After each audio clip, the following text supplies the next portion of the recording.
Ko'ngildan chiqarib mahr berdingizmi?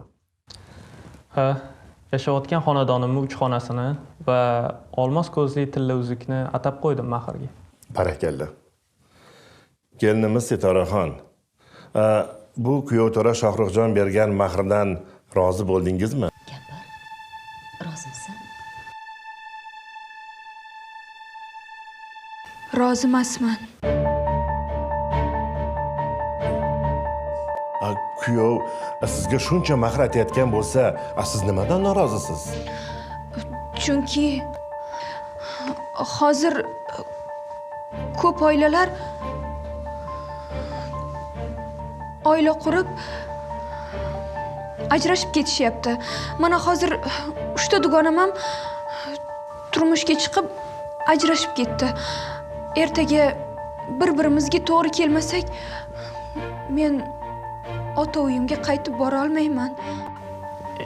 Shu tomonini o'ylab alohida kvartira so'rayapman. Qizim, siz chillaxonada o'tiribsiz. Bunday paytda Allohdan faqat yaxshilik tilanadi. Shohruxjon, qani aytingchi, siz kelinimiz so'rayotgan mahrni bera olasizmi? Nima deyishga ham hayronman. Men Sitorani bunaqa niyatda mahr so'rashini xayolimga ham keltirmaganman. Men alohida chiqib ketishni xohlamayapman. Yolg'iz o'g'ilman. Men alohida chiqib ketaylik demayapman.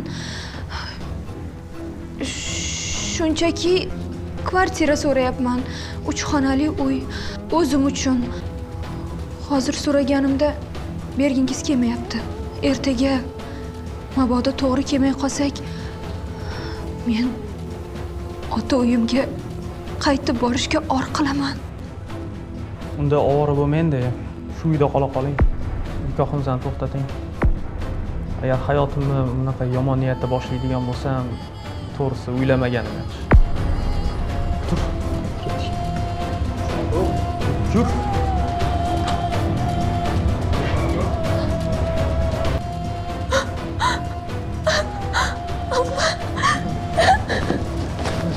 Yig'lama.